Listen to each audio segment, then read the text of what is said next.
వేద మంత్రం కిత్త అచ్చా హే రే భయ్. వేద మంత్రాల కన్నా కొత్త తహసీల్దార్ బహుత్ అచ్చా రే భయ్. చిచి మనం వచ్చింది వాడిని పొగటానికి కాదు, పొలవటానికి. సందు చూసి ఏ సందులో కచక్కని పొలి చేస్తా. ఎప్పుడమ్మా నీ గోలవతి నాకు.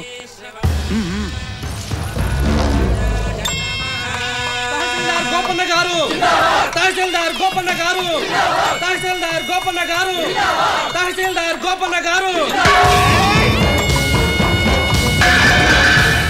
నీ మామల చెంచాగిరితో తహసీల్దార్ అయినావు. నా కుర్చీలో ఎన్ని దినాలు కూర్చుంటావో లెక్క పెట్టుకో. ముందు ప్రజల సమస్యలు ఎన్ని ఉన్నాయో లెక్క పెట్టి అన్ని సున్నా చేయడం కోసం మాత్రమే లెక్కలు వేస్తాను. మీలాంటి వాళ్ళను అస్సలు లెక్క చేయను. రేయ్, నీకి లెక్కలేనన్ని సమస్యలు వస్తాయి. నీది బతుకు నిండు సున్నా చేస్తా. ఆగండి. పదవీ విరమణ చేసిన అధికారిని మర్యాదలు చేసి పంపడమే పద్ధతిగా ఉంటుంది. ఇలా కాదు. మర్యాద నీకి నేను చేస్తాను రా, చేసి చూపిస్తా. గోలుకొండకు పోయి మది బెహన్తో చెప్పి విని గోళ్ళు హూడగొట్టిస్తా. జహపానా, ఇది మన బగ్గి కాదు, కొత్త తహసీల్దార్ గారిది. ఇప్పుడు మీరు మాజీ తహసీల్దార్. మాజీ మాజీ మాజీ మీరు మాజీ మాజీ మాజీ అని గుర్ర వెనకెళ్తే ఓ మాట. వాడు అన్నది సత్యమే జహాపన. గుర్రాలకి కుక్కల్లా విశ్వాసం ఉండదు. పదవి ఊడిన వాళ్ళని చూస్తే అవి ఎక్కడ పడితే అక్కడ దంతాయి. నన్ను అట్టా తనబట్టే కదా బాయా అని నిట్ట అయ్యాను. అరే పంతుల్, నీకి ఏది గోల్మాల్ చేస్తావో నాకే తెల్వదు. అతి తొందరలో ఆ గోపన్న గాడికి గోరీ కట్టేయాలా. మా బ్రాహ్మణులకి గౌరీలు ఉండవు, పిండం పెట్టేటట్టు తేత్తా. దరిద్రుడా, ఆ గోపన్నకి బిడ్డ పుడుతున్నాడంట తెలుసా? పుడతాడు, కానీ వాడికి తండ్రే ఉండడు. అదేలా చెప్పను, చేసి చూపిస్తా. ఏంటి మాత, ఒక్క మాత. ఏ మాత కామాత తెప్పుకోవాలి. ఇక్కడేమో మీరు కార్తీక దీపోత్సవాలని అదని ఇదని కళ్యాణ పిల్లలకి ఆటలు పాటలు నేర్పుతున్నారు, బాగానే ఉంది. అక్కడ అయ్యగారి పరిస్థితే అత్తలు బాగోలేదమ్మా. అవును మాత, కొందరిలో కోణంలో ఉన్న గూర్యాలను కూడా వదిలిపెట్టకుండా తిరుగుతున్నారు. ఈ అడవిలో పులులు సింహాలే కాదు, మనుషులు కూడా చాలా క్రూరం. తమరు ఒక మాట చెప్తే మంచిది. ఆయన కొన్ని విషయాలు ఎవరు చెప్పినా వినపడం.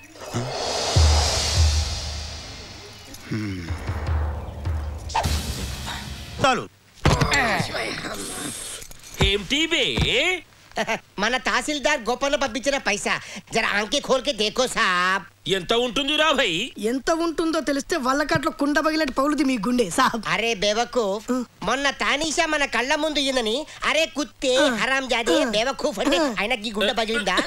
నిన్న ఆయన ఈయన మొహం మీద తుక్కు నుమ్మేశారు, అయినా పగలే. గట్టిగుండే గట్టిగుండే. ఎంత ఉంది బే? ఎంత ఉంది? లక్ష పై చిలుకు. యల్లా, లక్ష పై చిలుకు. ఆ పై చిలుకు నాది. అరే మేరీ ప్యారీ, పై చిలుకు నీది, మిగిలిన లక్ష. జహాపనా, గోపన్న రాసిన ఈ లేఖ చదవండి, తర్వాత పంచుకోండి. ఏ పకడో జీ.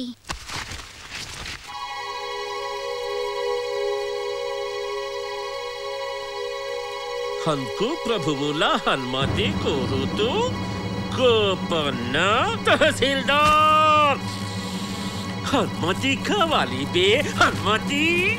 అబే ఇది లేక తానిషా సాబ్ కి చేరితే కదా నీకు అనుమతి ఇచ్చేది. అరే గోపన్న, నీకి నీ పెళ్ళాంకి చుట్టూ కింద పుట్టిన నీ కొడుక్కి ఇదే మాదిరి కాల్చి పారేస్తా. అవును, అంత డబ్బు వసూలు చేశాక కూడా మందిర నిర్మాణం ఎందుకు ప్రారంభించలేదు? తానిషా ప్రభువుల అనుమతి కోరుతూ లేఖ పంపించాను, ఇంకా ఆజ్ఞ రాలేదు.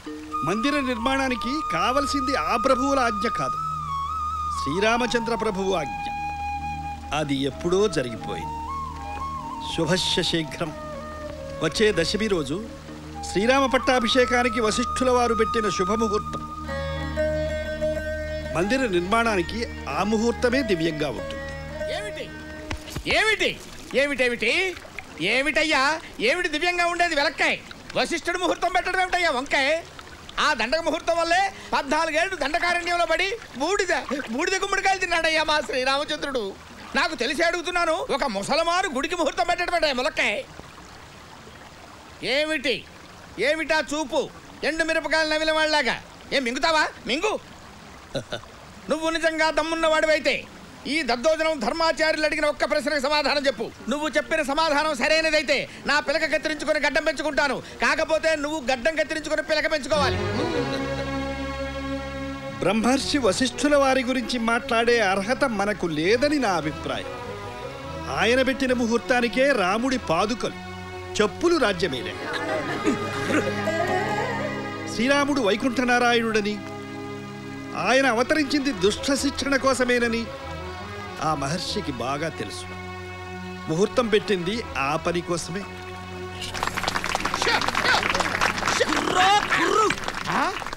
ఇదిగో, ఇంకొకసారి నీ తురక రామాయణం నాకు వినిపించావంటే నీ గడ్డం కొబ్బరి పీచు పీకినట్టు పీకేస్తాను. ఆ తర్వాత అంటూ తురక తుత్తురి వాయించుకోవాల్సి వస్తుంది. దద్దోజనం ఆచార్యుల వారు తురక అంటున్నారు. బీబీ నాంచారమ్మని వెంకటేశ్వరుడు కళ్యాణం ఆడిన దగ్గర నుండి మనం బంధువులం అయిపోయాం కదా స్వామి. బంధుత్వమా బాదంకాయ? నాకు చిర్రెత్తిందంటే చింతకాయలు రాలిపోతాయి. పీచే మూడ్. ఇంకొక మాట మాట్లాడావంటే పొట్లకాయలు. ఈ విషయంలో ఇంకొక మాట మాట్లాడావా మెడకాయ మెలికలు తిరుగుతుంది, తలకాయ ఆయన కాళ్ళ దగ్గర పడుతుంది. వెళ్ళు. గురుదేవ, ఆలయ నిర్మాణం మీరు చెప్పిన ముహూర్తానికే మొదలవుతుంది.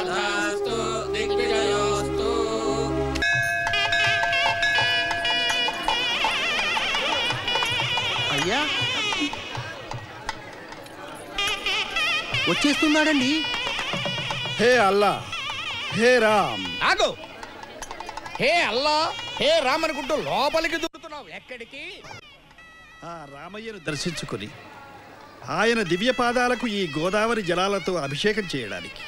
గోదావరి, గోంగూర, అభిషేకం, ఆనపకాయ, దర్శనం, దబ్బకాయ లాంటి పులిహోర కబుర్లు ఈ దద్దోజనం ధర్మాచార్యుల దగ్గర చెప్పొద్దు. ప్రతిష్ఠ జరిగిన ఆలయంలో నీలాంటి అన్యమతస్తులకు ప్రవేశం నిషేధం.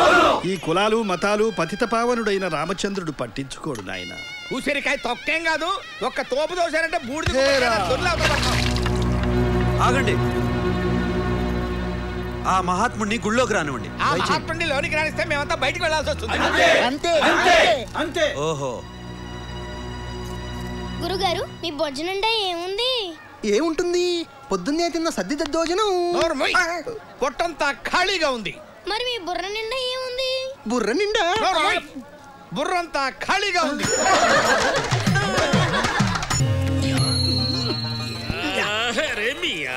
నాకి గురించి ఈ ఖైదీలు ఏమి అనుకుంటున్నారా?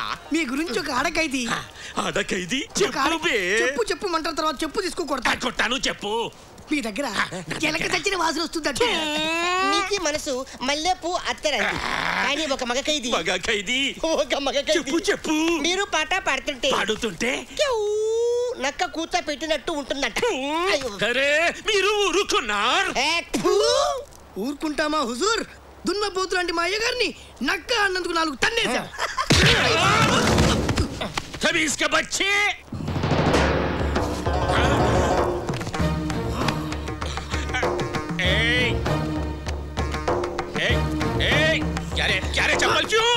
క్యా కహా ఆప్నే?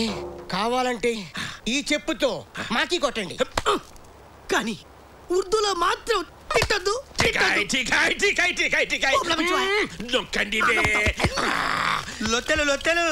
లొత్తెలు కాదు, రొట్టెలు. నేను చెప్పింది అదే, లొత్తెలు. నువ్వు నోరు పోయి జాపన.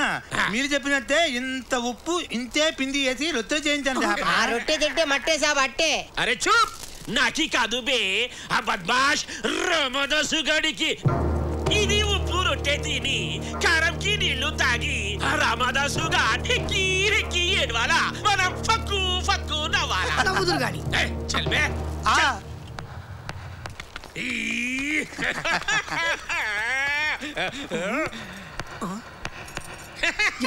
లోపలేదో శబ్దం వస్తున్నది. అరే, ఇది రొట్టె ముక్కలు తిన్న తర్వాత కప్చప్ అయిపోతాది. తించుమే.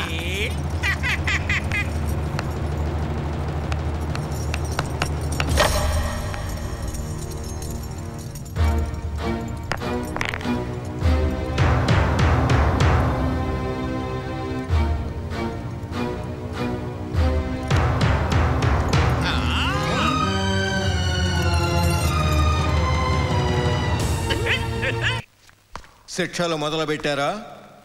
పొగరు దిగిందా? క్షమాపణ చెప్తానంటున్నాడా? అరే మాట్లాడరే, ఏమంటున్నాడు? कुछ नहीं बोला, अच्छा गाना गाया। गाना? क्या गाना? పాడి చూపించమంటారా? ఓం నమ శివాయ गाओ। శ్రీరామ ఓ రామ శ్రీరామ నీ నామమెంతో రుచిరా, ఎంతో రుచి ఎంతో రుచి ఎంతో రుచిరా, ఓ రామ నీ నామమెంతో రుచిరా, ఎంతో రుచిరా, శ్రీరామ నీ నామమెంతో రుచిరా, ఎంతో రుచిరా। तेरे नाम कितना अच्छा है। अरे चुप, ये क्या हो रहा है? अल्लाह మట్టే సాహెబ్ जी నువ్వేం చేస్తావో తెలియదు, వాడు క్షమాపణ చెప్పాలి। जी हुजूर, వాడి కొవ్వు కర్గదీస్తా। సాలే జహా మన ముందు పాటలు పడతాయి, పాటలు నీకు నడుములు కిర్గా కొడతా।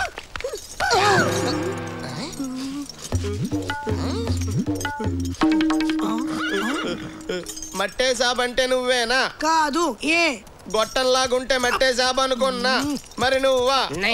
మరి అవడు అబే ఎవడు బే నువ్వు? బేయా, మీకు కొత్త బందీల పట్ల అంత అమర్యాద? మర్యాదలు బాగానే తెస్తాం గానీ అసలు ఏం తప్పు చేసి వచ్చారు ఇక్కడికి నువ్వు? ఒక పిటపిటలాడే పిల్ల బావి వద్దకు స్నానానికి వెళ్ళి బావిలో పడితే పైకి తీసి ఒళ్ళంతా ఒత్తి కాపాడినా కొలుత్తా, కాపాడితే చెత్తేంటి?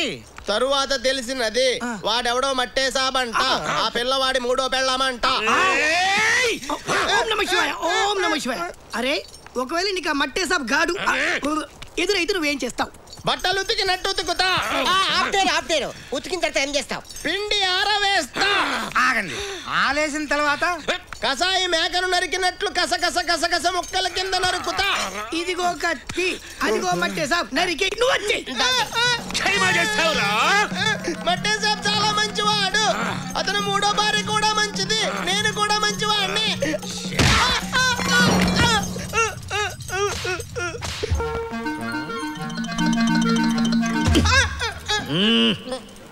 మా గురించి చెప్పు ఆ చెప్పుట మరచితిని, పింగళి మామగారు ఈయన మా గురువు గారు। వారి మాటే మాకు వేదం। ఆయన జ్యోతిష శాస్త్రాన్ని తెగ రుబ్బి తెగ తాగినారు। తమ నామధేయము శశభిష చాత్రి గారు।